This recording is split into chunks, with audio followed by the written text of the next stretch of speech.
Ya umat harus sadar ya bahwa pemilu ini bukan milih agama, bukan milih agama. Itu aja. Ini adalah memilih salah satu di antara saudara kita semua, mau Anies, mau Ganjar, mau Prabowo, itu kan rasanya untuk menemukan Jokowi kedua itu bukan perkara gampang. Yes. Masya Allah, ya, luar biasa. Semua pemimpin kita sudah bekerja dan memang sesuai dengan masanya. Tapi masa tersulit adalah masa Jokowi. Dan dia memang qawiyu wadud, kuat dan asik.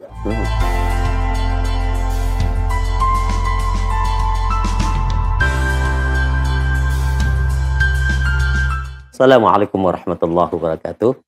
Alhamdulillah wassalatu wassalamu ala rasulillah wa ala alihi wa sahbihi wa mawalah hamabah. Sahabat pada Suka TV yang berbahagia, alhamdulillah hari ini saya bertemu dan mampir di rumah guru kita Kiai Haji Syarif Rahmat SUMA. Saya pakai jas begini untuk biar kelihatan beda aja. Karena yang akan saya bahas itu berkenan dengan mereka-mereka yang nanti akan pakai jas ke istana. Pilpres 2024. Selamat malam Kiai. Assalamualaikum. Kiai, ini kan 2023. Sebentar lagi, 1 tahun lagi akan kita pilih presiden kita yang baru setelah Bapak Jokowi. Ada pilihannya Kiai. Yang pertama mungkin Prabowo, mungkin Ganjar Pranowo, mungkin Anies Baswedan, mungkin juga wakil-wakilnya muncul yang namanya seperti Sandiaga Uno atau Erick Thohir, macam-macam. Kayak mau pilih yang mana? Ya nanti kalau sudah pasti kelihatan siapa saja calonnya. Sekarang belum. Tapi yang pasti begini. Ibarat waktu sekarang berarti sudah asar ya. Yes. 2024 maghrib. Sebentar lagi maghrib. Biasanya kalau menjelang maghrib itu suka muncul mega merah. Oh. Berarti yang dijalankan oleh mega merah. Dan di sampingnya ada langit agak menguning lah sedikit. Iya. Mega merah dicampur dengan kuning. Berarti kolaborasi ya. Artinya kita kudu hati-hati. Sebab kalau sudah muncul itu suka kata Nabi terbit dan tenggelam di antara 2 tanduk setan. Jadi ada 2 tanduk. Hati-hati wong mega merah. Mega merah. Sampai kita berantem. Ada yang warnanya kuning, ada tanduk. Gitu ya. Sudah kelihatan sebenarnya ya. Iya, itu kata Nabi. Kalau sudah mega merah itu saatnya keluar tanduk. Itu hadis sahih itu. Tapi tetapnya 20 akan milih Kiai. Tetap akan milih nanti ya. Milih. Akan milih ya. Walaupun feeling sekarang udah ada ya. Belum ketemu. Beberapa peristiwa memang sudah Allah tunjukkan ke saya lah. Allah tunjukkan lambang-lambang lah. Tapi tidak capres, tidak. Gitu. Situasi Indonesia, kemudian tokoh-tokoh tertentu. Ini kadang-kadang jadi seperti dukun. Bahasa saya kan nggak dukun lah. Iya. Suka gitu ya. Kalau saya paksa cluenya mana boleh Kiai? Enggak lah. Ini bulan Mei kan boleh dicatat nih. Nanti 2024 dicatat, oh ternyata ini bener ternyata tebakannya kan gitu. Jadi nanti 2024 itu ABC. ABC, apa itu ABC? Ya nanti ingat-ingat aja pokoknya A, B, C. Oh, kita catat. Nah, itu nanti para komentator nih di YouTube boleh dikomenkan tebakan Anda kira-kira ABC itu apa? Mungkin A itu asal, B, babe, C misalnya apa, cenang misalnya. Silakan tebak aja. Mungkin di 2024 akan muncul bahasa ABC, ABC itu. Dan yang bisa menebak, saya kasih hadiah. Ya, saya kasih hadiah. Oke, Kiai, kita lebih naik lagi. Tahun 2020 ya. Pilpres tahun kemarin berapa? 2019. Itu kan muncul fenomena namanya cebong kampret. Muncul lagi kadrun, luar biasa pertarungannya, bahkan setelah selesai 3 tahun ke depan itu masih muncul permusuhan dan keributan tentang cebong kampret. Tahun itu adalah tahun-tahun sulit kami nih para dai. Sebelum naik ke wamus selalu ditanya, Ustadz cebong apa kampret? Bayangkan Kiai, dengan peci yang seperti ini, ganteng pakai jas, tapi tetap ditanya, Ustadz cebong apa kampret? Apa yang harus kita lakukan di jelang 2024? Ini saya baru ngomong sekarang ya, ketika dulu para dai kumpul di sini kan, saya sempat tiba-tiba terlintas ya Qawiyu ya Wadudu. Mungkin masih ingat teman-teman dai yang di sini kan. Kok aku barusan lihat ya Qawiyu ya Wadudu. Terus ada kiai bilang, itu fatwa bukan. Saya pokoknya mau wirid itu saja. Nggak tahu hubungannya apa. Bahwa belakangan jadi dipresetkan Joko Widodo untuk nomor sekian. Tapi saya betul melihat itu. Pas kumpul-kumpul para dai di sini kan di satu rumah. Tapi saya tidak menyampaikan ke orang, ayo pilih, enggak, saya nggak mau. Biarkan saja orang merdeka. Hanya ketika di salah satu televisi minta juga dukung, janganlah. Saya bilang karena kalau saya dukung juga dia rugi. Saya nggak ada suaranya kok. Saya juga rugi kehilangan idealisme gitu. Jadi yang paling baik ya kita doa supaya Indonesia tetap baik gitu. Itu dulu gitu. Berkenaan dengan nanti antisipasi supaya tidak muncul cebong kampret gimana ya? Ini sudah mulai sekarang. Iya sudah. Ya umat harus sadar ya bahwa pemilu ini bukan milih agama, bukan milih agama. Itu aja. Ini adalah memilih salah satu di antara saudara kita semua. Mau Anies, mau Ganjar, mau Prabowo, itu kan keluarga kita sendiri. Jadi kita hanya memilih salah satu di antara keluarga kita, tidak ada yang orang lain gitu. Jadi semangat memilihnya juga harus semangat sekedar perlombaan di keluarga lah. Dulu di Cimande katanya suka ada kebiasaan kalau Lebaran itu suka ada silat rebutan panci itu. Tapi itu keluarga semua.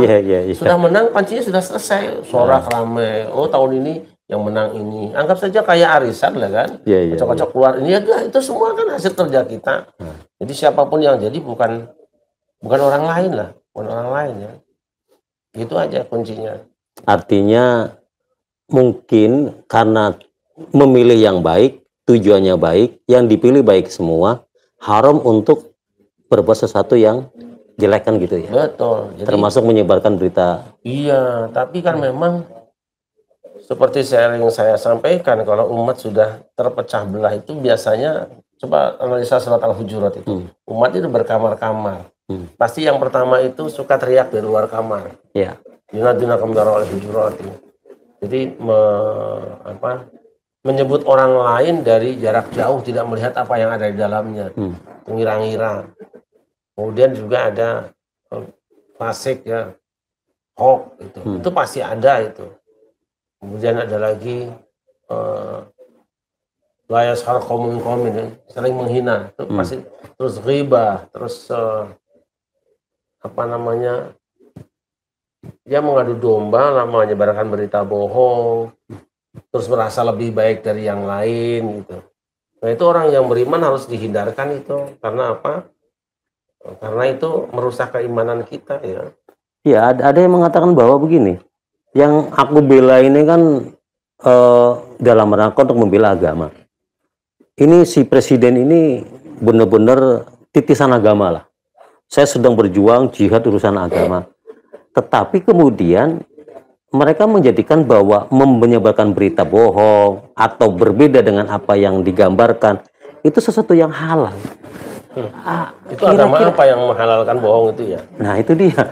Nah ini kira-kira apa sih, bahasa apa sih yang supaya mereka itu paham bahwa itu sesuatu yang buruk, jelek, dan menjadikan jas keislaman itu menjadi bahan apapun jadi halal gitu. Iya, sadari bahwa tidak ada partai agama dan tidak ada partai yang perjuangan agama. Omong kosong agama. Ada orang teriak-teriak ayat tiap hari, kok di gedung DPR nonton film porno, itu agama? Ada juga yang partainya gambarnya tempat sholat itu kan, kok masuk penjara korupsi, itu agama? Apalagi makan sapi. Nah, iya. Tidak ada partai agama dan tidak ada partai yang perjuangan agama. Apapun partainya bisa berjuang untuk agama. Itu aja. Jadi rakyat jangan ditipu lagi lah. Gambar saja bisa saja, kalau istilah orang dulu banyak minyak babi cap ontal banyak sekarang. Nah ini perlu ditanyakan, apakah oposisi harus benci dengan pemerintah? Tidak. Oposisi itu adalah seperti penasehat hukum bagi tegaknya sebuah hukum. Jadi orang yang berada di sebuah rezim, yang berada di sebuah kelompok oposisi, Tujuannya satu kok, supaya rakyat sejahtera. Ketika melihat ada kekurangan pada pemerintah yang dimungkinkan kesejahteraan tidak akan tercapai, dia kritisi, tolong deh yang bagus ini. Tapi konsentrasi ke rakyat, bukan benci pemerintah. Kalau itu bukan oposisi, itu pemberontak. Bugot. Karena benci. Iya. Tidak mengakui. Betul. Kan nggak boleh. Nah, Pikiran kita mau, yang disebut oposisi itu apa sih? Turut membangun negeri dari luar sistem. Bukan merusak sistem. Mengkritisi bukan berarti harus membenci. Dan jangan nyerang orangnya lah. Ya. Jadi lihat kekurangan-kekurangannya, kemudian dilengkapi, diperbaiki dengan senyum bersama. Senyum. Saya mohon maaf itu kurang bagus karena sedang bikin tayangan, kalau duduknya kurang pas, nanti nontonnya kurang enak, kan boleh. Dan oposisi itu beda kursi lah, gitu aja, beda kursi. Iya, karena selama ini narasi kebencian itu justru malah muncul dari mereka-mereka yang dianggap sebagai tokoh masyarakat, tokoh umat, atau orang agamawan, orang pendidikan. Fenomena apa ini? Itu bukan agamawan, itu sariawan itu. Sariawan ngomongnya nggak jelas. Iya. Itu karena panas perutnya kelaparan, nggak kebagian sogokan. Iya. Nah, ini saya mengerucut karena saya di Lembaga Dakwah BNU, panjenengan juga ulama, Datul Ulama. Saya mau nanya, setiap pilpres tentunya NU menjadi sasaran serangan. Karena sebenarnya Nahdlatul Ulama itu kan dalam sejarahnya selalu ada sebagai pendamping pemerintah, mendukung dan siapapun presidennya. Apa sikap kita NU dan kita kira-kira ngomong apa ke mereka tentang NU ini? Kuncinya begini aja. NU itu punya ulama, dan ulama NU biasanya rukyat. Ya. Kalau Muhammadiyah kan hisab. Kalau hisab jauh-jauh hari udah ngomong. Hisab kan rukyat kan mendadak ntar aja. Oh, dadakan. Kita rukyat. Tapi sasaran kebencian terhadap NU itu luar biasa loh, Kiai. Iya, tapi karena mereka merasa tidak dihiraukan ya. Santai saja, tunggu ulamanya, karena kita punya ulama, punya kiai. Pokoknya rakyat kerja ya kerja, usaha gitu kan. Nggak usah ikut mikir, ini bukan tugasmu, ini tugasnya kiai kok. Udah tungguin aja fatwa kiai. Tapi kebiasaan kiai itu rukyat, nggak hisab. Di ujung. Santai, dekat-dekat hari aja, santai nanti. Di ujung nanti misalnya jadi wakil nggak apa-apa gitu ya. Kalau saudara kita mau dia kan hisab. Kalau hisab kan sebulan udah besok lebaran tanggal sekian, tahu kan. Kalau rukyat enggak, ntar aja gitu. Terakhir. Cuma memang kadang-kadang begini ya, umat Islam Indonesia ini khususnya NU itu pun punya suara banyak. 120 juta, 50,6%, 115 juta. Anggap saja pemilih dari warga NU itu 50 juta. Ya. Apa sih sulitnya? Punya kucing, taruh di atas meja, umumkan, ini pilih calon presiden, jadi. Bener. Kucing aja jadi presiden kok. Cuma ini pedagangnya ini masih mau saja kerja di pabrik orang. Gitu. Soleh misalnya kan bilang ke aku mau jadi presiden. Ketum NU bilang sama syuriahnya, warga NU wajib pilih ini. Apapun partainya, pilih ini. Jadi. Tapi kan itu nggak boleh berpolitik ya. Bukan berpolitik, milih presiden. Loh, iya kan? Ini kita ngomong warga NU, warga misalnya gitu. Atau Muhammadiyah lah, kenceng itu. Saya punya calon, namanya ini. Mau dia pilih ini semua. Atau kenceng Islam. Ya kan? Semua umat Islam bersatu, sekarang kita punya calon ini. Ketua-ketua kumpul dulu, ketua Muhammadiyah NU, versi kumpul. Ya kan? Baca Quran bareng-bareng. Yuk kita sepakati siapa calon presiden kita, dari NU, Muhammadiyah atau dari PSI. Ayo bareng. Yuk kita pilih ini. Gak usah kampanye. Tapi sepertinya calon-calon sekarang itu NU semua, Gay. Artinya NU bertanding dengan NU. Yang NU itu bukan calonnya, timnya. Nyari uang. N nyari uang. Oke, ini kita nggak lama. 20 menit ya. Santai aja. Saya pingin Kiai memberikan satu nasihat kepada rakyat supaya melangkah menyelami Pilpres nanti itu tanpa dosa. Ya. Gimana gitu? Semua calon presiden kita orang baik. Yes. Ya. Mereka semua berniat baik. Maka jangan pernah menisbatkan keburukan pada mereka. Itu aja. Oh, itu hubungannya dengan pengusaha gini, jangan ada itu, jangan ada. Itu sudah selesai. Kalau dia kan antek-antek asing tuh bawa ini Cina, sudah selesai. 9 naga. Ya. Nah, naganya kan sudah tua karena kan muncul 2019. Sekarang nggak tahu naga atau apa gitu ya. Nah, selesai. Jadi yang kita pilih adalah orang baik, ya, bagian dari kita, berniat baik. Tinggal suka pilih, nggak suka nggak usah pilih. Itu badanmu sendiri. Nah aja. Jadi ada istilah pemimpin yang baik itu berasal dari rakyat yang baik. Iya. Termasuk pemimpin yang buruk juga berasal dari rakyat yang buruk. Artinya hasil itu adalah hasil kerja bareng gitu kan. Harus disadari bahwa siapapun yang terpilih itu adalah hasil akhir dari kerjasama kita. Kita gotong bareng-bareng, yang naik yang indah itu hasil kita. Jangan pernah berpikir bahwa itu hasil dari tim, itu bukan. Itu hasil kerja bareng. Setelah itu maka kita ikuti bareng, kita nikmati bareng, kita patuhi bareng. Boleh nggak nanti ada caleg atau capres datang ngasih duit sama saya, kira-kira boleh nggak? Halal nggak? Boleh. Halal kayak. Halal. Ngasih kaos, ngasih duit. Asal tidak mempengaruhi pilihannya. Nyumbang buat pesantren gitu ya. Nah, ini kan nih teman-teman kan suka nerima kaos gitu. Terima kaos, tahu-tahu dapat duit 100.000 gitu. Kaos kan langsung dicelup warna hitam, kan hilang gambarnya itu. Kan hilang gambarnya kan. Ya, berarti boleh ya? Boleh. Nah, asal tidak mempengaruhi pilihannya. Ya, untuk calon pemimpin yang hari ini nama-namanya itu sudah muncul. Apa nasihat pakai untuk mereka? Rasul itu melarang kita memilih orang yang ambisi, jadi jangan mimpi kalian sendiri. Jadi turunkan ambisimu, nanti Allah ngasih tahu rakyat, kamu dipilih insya Allah. Subhanallah. Saya nggak akan pilih orang yang ambisi. Gitu. Termasuk ambisi untuk menjatuhkan lawan politik. Apalagi itu perbuatan setan. Nggak boleh. Majulah kalau memang ada orang yang menginginkan aku maju. Walaupun memang harus tampil karena yakin Anda mampu. Ij'alni ala khazaini ardi inni hafidzun alim. Kan Yusuf begitu. Dia tampil, angkat saya tuh jadi bendahara negeri ini. Nah, itu karena memang dia yakin punya kemampuan. Tapi jangan sekedar pengen ya. Karena jadi pemimpin itu apa sih? Innakum satahrisun 'ala al-imarah wa satakunu nadamatan yaumil qiyamah. Umumnya kamu itu ambisi dengan kepemimpinan dan itu di hari kiamat jadi penyesalan. Subhanallah. Terakhir Kiai, setelah nanti 2024 ganti presiden, otomatis Jokowi Pandito, apa yang akan disampaikan panjenengan untuk mantan presiden kita?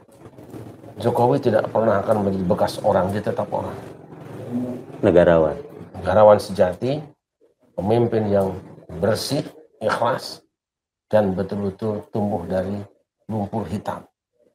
Berharga. Jadi saya ingin mengucapkan terima kasih kepada Pak Jokowi.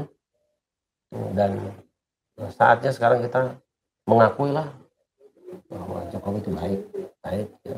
Kekurangannya kita maafkan. Kekurangannya badannya aja kurang berat ya.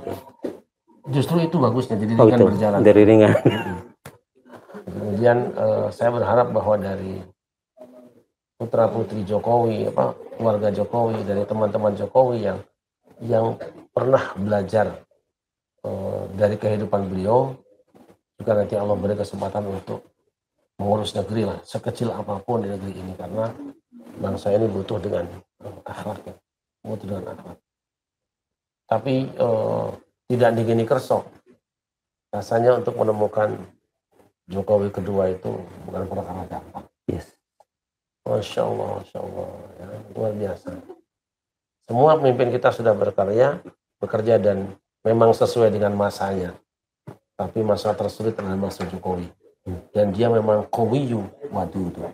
Kuat dan asik. Artinya kuat secara mental, secara fisik, dan apa namanya ya, ada nilai amanah yang tinggi. dan AC. Kalau dia tidak AC dengan rakyatnya, orang-orang yang memaki-maki, mulai tangkepin. Tapi juga ingat saudara-saudaraku, apa yang kau ucapkan tentang presidenmu, kamu akan membayar. Entah kapan waktunya. Tunggu aja. Jadi kita sudah minta maaf karena jarang ketemu sulit ketemu dengan presiden. Ya doakan saja supaya dimaafkan gitu kan. Ya. Ditanya saja, mereka yang menyakiti orang soleh, orang baik seperti itu, cepat atau lambat, kamu akan memetik hasilnya. Dan sekarang sudah ngantri semua. Mungkin saya tidak tahu apakah duluan koruptor masuk penjara atau duluan provokator masuk ke sengsara. Saya tidak tahu. Tapi duluan provokator masuk penjara, atau koruptor masuk penjara, atau provokator masuk sengsara. Sepertinya yang nomor 2 lebih parah ya. Ya. Lebih menyeramkan. Dan ingat, Jokowi masuk ke rumah Allah. Ya kan? Masuk ke rumah Rasulullah. Yes. Itu yang saya tangisi. Para pembenci dan pencacinya, ada yang masuk ke rumah sakit, masuk ke rumah tanah, mati, ada yang masuk ke rumah, dan ada yang masuk ke rumah tahanan. Ya. Jawaban. Yang perlu dicatat adalah penjara ada masa akhirnya. Ya. Tapi sengsara Ya. tidak berakhir kecuali kehendak Allah. Dan sekarang ditonton semua kan. Ini tidak hanya untuk Jokowi, untuk pemimpin manapun nanti ke depan, jangan kotori mulutmu untuk mencaci maki. Kan ada perintahnya. Kalau yang mampu yughayyir biyadihi. Ya kan?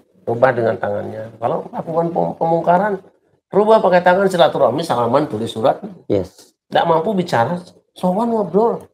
Nggak mampu juga doakan. Doakan. Saya kan nggak bisa ketemu presiden, doakan aja.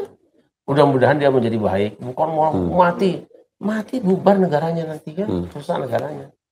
Gitu. Ya. Saya kira